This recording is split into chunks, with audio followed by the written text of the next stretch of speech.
selling with authenticity. It's building that relationship. About the value. Because you want to make that impact. It can make you happier. Elevate others around Welcome us. to the Selling from the Heart podcast, your home for authentic, effective, and socially integrated sales strategies to help you master the art of selling. Join your co-hosts Larry Levine and Daryl Amy, along with some of the world's best sales thought leaders and practitioners, as we explore ways to help you grow your sales.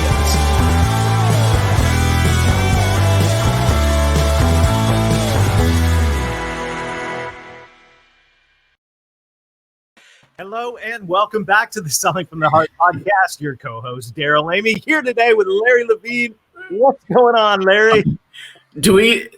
We have all kinds of things going on, Daryl. It's like, where do we even start? I mean, this year has just, here we are, almost the middle of January, and it's been a blur. We have so much stuff going on, so much. Yeah, but a blur of fun and inspiration. This has been an incredible week. Many of you listening in have participated in the first week of the 2021 Authentic Selling Challenge. And Larry, this week has been, I don't hardly even have words to put to this week. I'm inspired. I'm challenged to the core. I'm fired up. What words would you put to it? I mean, you've summed it up, but it's, we look back on the last quarter of last year. This was a vision. It was a thought. It was a conversation. Mm-hmm. And to see it come to fruition, to see people from all over the world tuning in and waving the flag that authenticity matters, that heart matters, that what I bring, to the forefront matters in terms of heart, mind, body that we all worked on this past week. I'm telling you, we're setting people up for a fantastic 2021, those that put it into play. That's right. And so thank you to everybody. I think the word that I didn't add to that list is honored. And I'm honored to be a part of a community of sales professionals. And that's what the Selling from the Heart podcast is all about. If you're new to the Selling from the Heart podcast, welcome. You've joined a growing community of sales professionals that are dedicated to being genuine, being authentic, adding real value. We call it Selling from the Heart. And so as we get started today, I want to give a huge shout out to our friends at BombBomb. Not only are they a partner in the podcast now, but they underwrote a huge part of the 2021 Authentic Selling Challenge. They've made that possible for all of us. And I am just so grateful for the folks at BombBomb and not only the technology they've invented to be able to allow us to add a human touch to our business interactions, but also the heart behind all the people we're getting to know at the company.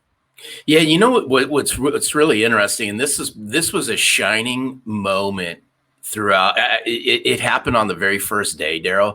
Do you remember when somebody had, one of the challenge was why is authenticity so important in sales?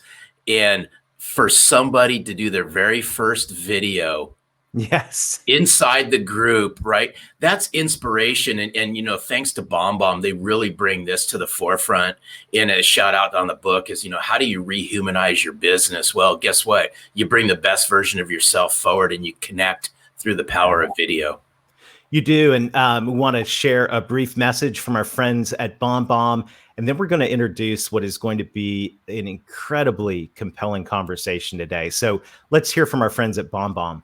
Selling from the heart means putting you back into the sales process, your passion, your energy, the emotion you bring, the belief you have in your product or service. Sales is a transfer of emotion.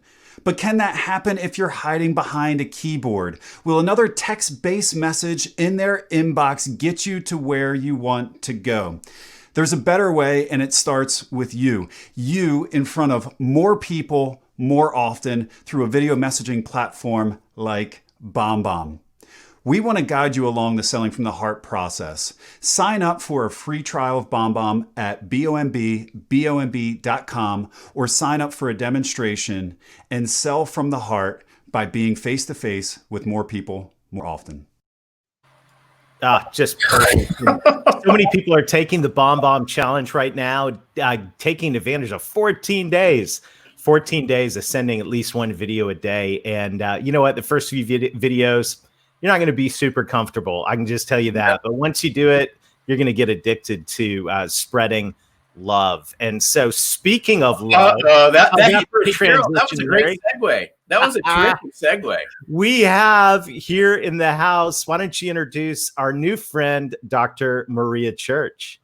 Well, I owe this connection actually to you, Daryl, because after a conversation that you had with Dr. Maria, you sent me a message. He goes, you have to reach out to her, connect to her, and you have to have her come on the podcast. So I connected to her. We had a conversation. And after that, I go, Dr. Maria, you must come on the Selling from the Heart podcast. And she's the author of the book, Love-Based Leadership. And after a week of talking about heart, mind, and body, what better way to cap off a phenomenal week than to talk about love-based leadership? Welcome to the podcast. Thank you so much. I'm giggling because I remember in the introduction, I think you said you had me at love. That's right. That's right. I remember that. Yeah. Oh, it's great to be here. Thank you so much. Well, it's an honor to have you here. It really is. And before we dive into the conversation, though, I don't want to skip over the question that every guest to the Selling from the Heart podcast gets. And that is, what does it mean to you to sell from the heart? Oh, I love that. To me, it means authenticity. You know, our heart, the heart space is really our true self. And so it's where we're most authentic. Sometimes if we move too much into the head, that's when we start to get the ego involved. And we know that the ego involved can just screw things up all the time. And so, yeah, to me, that means being authentic, being the most authentic. Yeah. And here's Daryl, here's what's interesting, because obviously it ties in with the 2021 Authentic Selling Challenge. But I'm curious, Dr. Maria, where do you think authenticity, and I'm gonna throw this in a different direction, where do you think it goes wrong? Because Daryl and I talk about this all the time. If there's a word amongst many that was overly used and commonly used this past year, it was authentic. But to me, it's a lifestyle. We got to walk it and talk it. But where do you think that word goes wrong, or people use it and they veer off into a different angle? Yeah. I think that authenticity sometimes gets misconstrued with honesty. And sometimes we use honesty as a weapon. So for instance, if somebody says something that's, rather ugly or, not really from the heart, they might say, well, I'm just being honest. Well, no, you're not. You're being ugly. You're not being honest. And so I think sometimes authenticity gets confused with that. Where we sometimes lose our authenticity, I think, is when we really start to move away from here, from our heart, and more up here. And so if we stay just up here, then we start to get into ego. We start to let other people's definition of us and who we are and who we should be enter in. And so then we lose our authentic self, because then we're in that should zone and we're shoulding all over ourselves. Well, I should be doing this. I should be doing that, instead of really listening to our heart. And I'm not advocating not using our brain, obviously. But to remember that isn't our authentic self. That's our thinking self. This is our authentic self in our heart. And I remember I was coaching an executive one time, and he shared with me, the hardest, most arduous journey I'm making is the 18 inches from here to here. Mm-hmm. Yeah. I thought that was pretty profound. I think what you said about authenticity is sometimes just ugly. I mean, we see that, obviously the obvious glaring thing is the world of social media, where like, I'm just going to share my authentic self. Well, what is it, right? Well, that, and also, the reality though is authenticity has to come out of a heart of love, Right. Or it's kind of ugly, right? Yeah, and but that's when what it I'm comes out saying. of a heart of love, it's different. Oh, I'm so sorry, Daryl. I talked over you. What did you say? No, my apologies. But when it comes out of a heart of love. So I'm just having these light bulb moments here, right live on TV. But when authenticity comes from a heart of love, it's a totally different thing than just that raw, unfiltered, Yeah. talking about. Because our heart at its truest sense is love. It is love. And so then when we couple that with fear, or we couple it with anger, or we couple it with ego, that's when we start to get into that ugly zone. I really liked the book, and I really liked. First of all, get a copy of Love Based Leadership. We'll put it in the show notes. And congratulations, by the way, on your 10th anniversary. I know, unbelievable. And we hit bestseller even before the real release hit, just off of pre-orders. Yeah, it was incredible. I think we're ready. Where have you been all of our lives?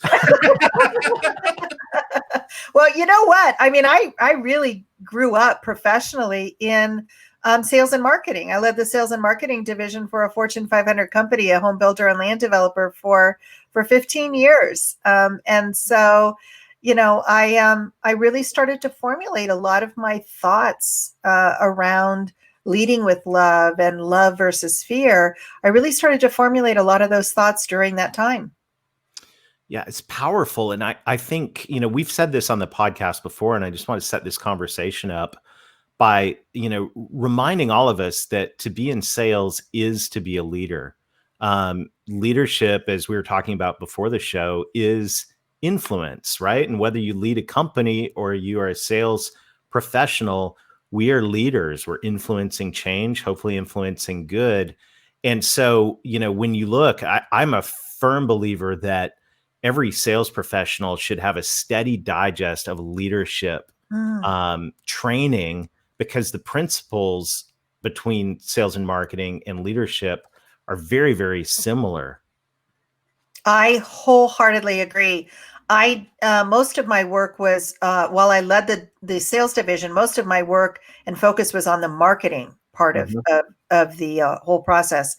And the funny thing is, I've been teaching leadership in different universities, MBA classes and stuff for many years. And I've always said that I believed that sales and marketing and leadership are basically the same thing, that you're influencing people in a direction.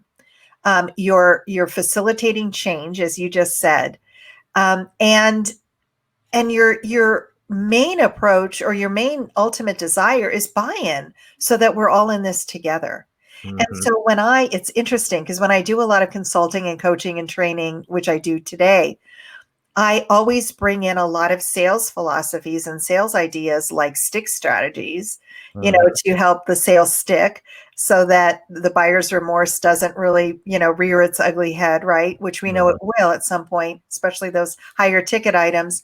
So, I bring in a lot of the stick strategies about how to really make this stick and stay. And when I talk to leaders who have never done any sales or marketing or anything along those lines, when they talk about buy-in, I talk a lot about asking really powerful questions and building the bridge from what your desire is to what their desire is, and helping to build that bridge so that now their desire is in alignment with your desire, your company goal, your vision of the organization or team. So I bring a lot of those same concepts in, using different terminology, albeit, but it's the same concept, right? Same concept. What's interesting is, as I was listening to what Dr. Maria was saying, Daryl, I flashed back to day one of the Authentic Selling Challenge and there's one word that Dave Sanderson used over and over and over again. It was congruency. Mm-hmm. Mm-hmm. And how congruent I see there. I mean, there's a commonality. Congruency ties in immensely with what you were just saying. Yeah, absolutely. Alignment, I think, would be another way, to talk about that. And that's, again, just kind of circling back to authenticity is there an alignment with who you are and who you want to be as an individual? And, we all know the mirror test. Like, if we say this and we can't look at ourselves in the mirror, then don't say it. right? Yeah, it's good. You said in the book, this seems to be the foundation of a lot of your philosophy, that the opposite of love is not hate; it's something else. Talk to us about Yeah. the opposite of love. Yeah, I'm a firm believer that the antithesis of love is fear. And I believe that that we're either in a place of love or we're in a place of fear. And fear manifests itself in different ways. It's worrying about the future, the what if, right? It's hatred, because hatred's fundamental seed is fear of something different, right? Whether it's your belief, your philosophy, your likes or dislikes, whatever that belief is. And fear too, it takes us out of the present moment. So fear oftentimes will take us to the past. Like we fear that it will never be as good as it was in 2019, right? Or we fear the future, and that's when we start getting into all the what ifs. So I am a firm believer that really, at the very basis of looking at love, that fear is the antithesis of that. And furthermore, we cannot hold two emotions at the same time. There's been numerous data and studies that indicate that. Now, we can move very quickly, from one emotion to another, but it's impossible for us to hold two at the same time. And so then we can really ask ourselves, if we're feeling uneasy about something, what is the fear around that? And we might have to pull back a couple of levels or layers to see what that seed is, but we'll see it at the root of that cause. I wholeheartedly believe it will be fear. And that's so interesting. So if we just stop and think for a moment, just at a high level, what would be a couple ways that we could coach our listeners who might have a little bit of fear right now? How do you coach them through some of that fear? What are a couple of quick tips? It's a great question. So because I'm human, I get caught up in the fear trap too, right? I think we all do. Yeah, you bet. So one of the first questions we can ask is that the which we're afraid, is it true? Now, sometimes that might stop us dead in our tracks, like, well, no, I'm just thinking it might happen. But say you're really tenacious, right? And you're really, you're persevering. So you might answer yes to that. So the next question you might ask is, how do I know it's true? Well, then you're looking for evidence, right? So again, it'll stop some people in their tracks, but some people might, oh yeah, I'm sure of it because of X, Y, and Z. And then the third question is, well, how do I know it's true? And then the fourth question, if you even get there, which most of us won't, but if you do, to ask yourself, how would I act or respond or behave if it were not true? And then, of course, take that action. So interesting. Wow. Super simple.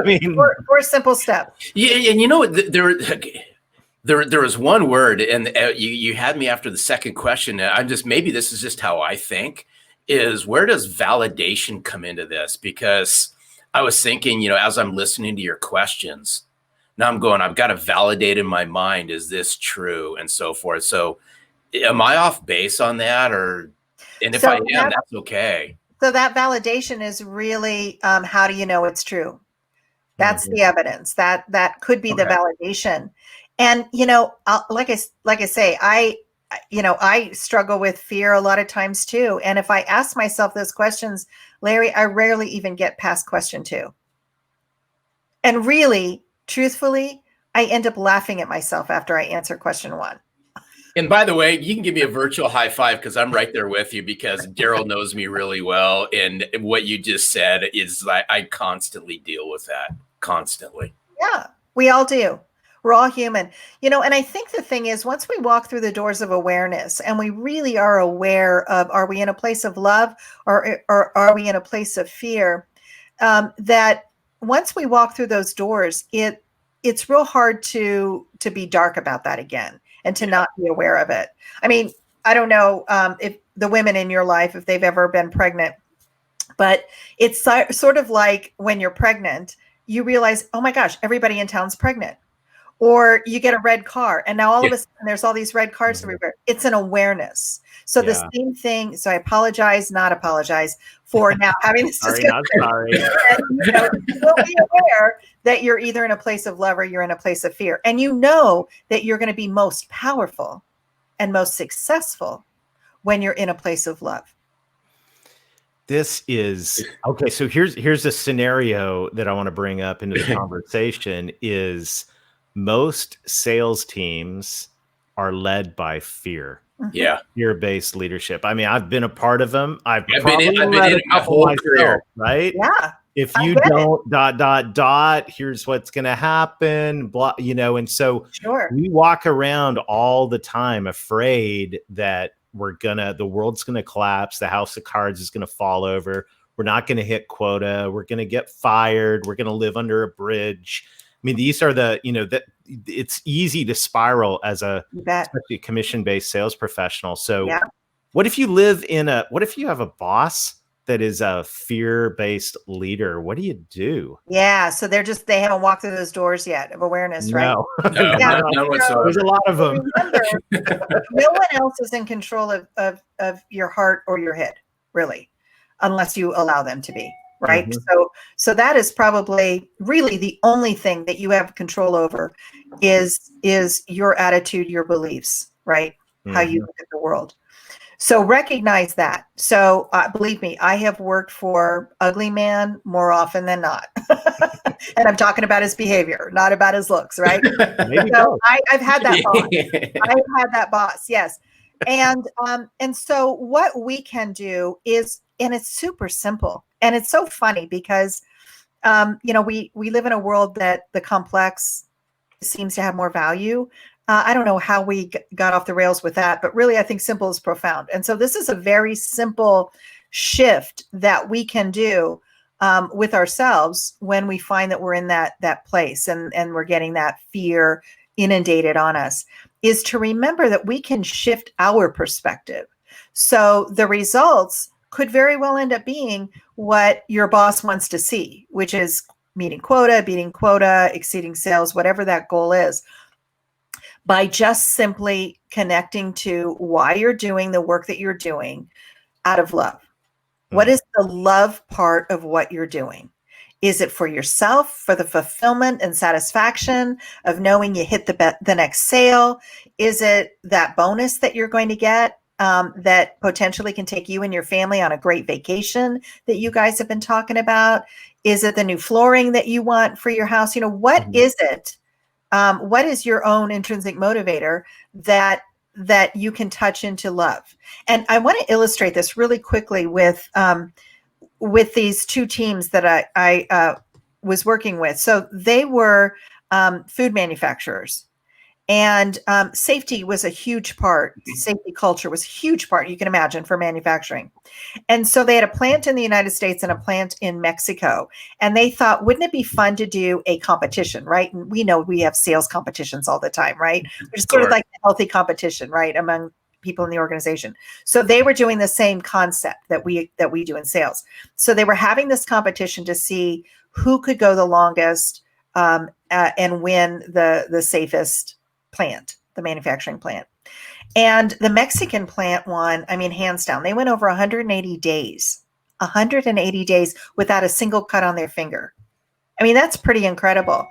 And so it begs the question, well, how did they do it? What they did is the night before the competition kicked off, they invited in all of their family and friends. They had all these different colors of paint around. And they invited their family and friends to put their hands into the paint. And then they proceeded to put their handprints all over the factory walls. So every day they came into work, they were literally and figuratively surrounded by love, by their loved ones. And that was their daily reminder why they were wanting to excel in this competition, was to stay safe and healthy for them, for their family. So we can do the same kind of thing in our organizations as well. Wow, this is, and there's another word. It's this whole psychological safety from a leadership perspective. That, you know what, if I'm a big believer, we touched on it throughout our time together, is those that lead with the heart develop a team that will go out and lead and sell with the heart. But it's creating that safe environment that it's okay to share your emotions and wear your emotions on your sleeves, because that's how we connect. And I always said, if you want to connect as a leader, if you want to connect deeper and with more meaning with your sales team, then lead from a place of love. I mean, we all know we have to attain numbers. That's the end result a lot of times is the numbers focus. But if you just led up front with your heart and you brought it all up onto the table, and I say give a rip about your team, watch what happens to your sales team's performance. Absolutely. What is that phrase? I don't care how much you know until I know how much you care. Yeah, totally. But really what we're describing here is going back to what you first started our conversation with, which is authenticity. Yeah. It's being your true loving self. And that's powerful. That's powerful. It's so weird that showing your emotions and being authentic and leading with your heart, for some reason that got diminished as like puppies, kittens, and rainbows, and fairy dust and all that kind of stuff. And the reality is love is the most powerful force on the planet. Even when we see chaos and turmoil around us and fear rearing its ugly head, what is right behind it to diminish it and extinguish that fire? It's love. Beautiful. You're going to have to come back. That's all I'm going to say is you're, like it or not, now part of the Selling from the Heart community. We love you. This is this is brilliant stuff. Good. Oh, so good. Thank you, Dr. Church. It really has been an honor and completely enjoyable sharing time with you. And I love the work here. Our community is going to grab this book and we're going to run with it. This is beautiful stuff. Thank you again so much for having me. Oh. And I can't wait to come back and continue our conversation. Sweet. We'll take you up on that. Thank you. Thank you. Larry? Daryl. What in the world? Wow. And it's just, this goes back to, we've always said that sales professionals are leaders. Yes. And it starts with leading yourself. And it's just, this could have went on for another 30 minutes. I know it would. That's why we have to have her back. Well, we're just scratching the surface on this. Yeah. I think that the concept of the opposite of fear and how much fear do we feel in the sales profession on a good day? And then layer in the uncertainty that's going on in the world right now. And obviously the hatred and finger pointing and all of that, this is good. I want to encourage everyone in our audience to grab a copy of Love-Based Leadership. Let's make this a topic of conversation. Authenticity without love is, I don't know, but mixed love with it, you got something good. No, I totally agree. And I'd have I would encourage our listeners to, key in on this for a moment, because this is flashbacks to some of the salespeople that I coach and some of the teams that I've worked with, where I've actually, pushed certain individuals. You know what? Push this, right? And I hate saying the word. Well, I'm just going to say it. Push the word, love out there. But it's okay to be that leader and bring this up to your sales team. If you have, pay attention to this. If you have leaders that maybe aren't on the same level of you with love and the authenticity, bring it to the forefront. Rise above everybody else and say, this is the impact that it's had to me. Would you would it be okay if I shared some of this with you? Because I promise you this, it's inside of every one of us, Daryl. It is. It's just we suppress it because it goes against the grain. It goes against the grain of the sales society. Yeah, for sure. So powerful. What a great conversation today.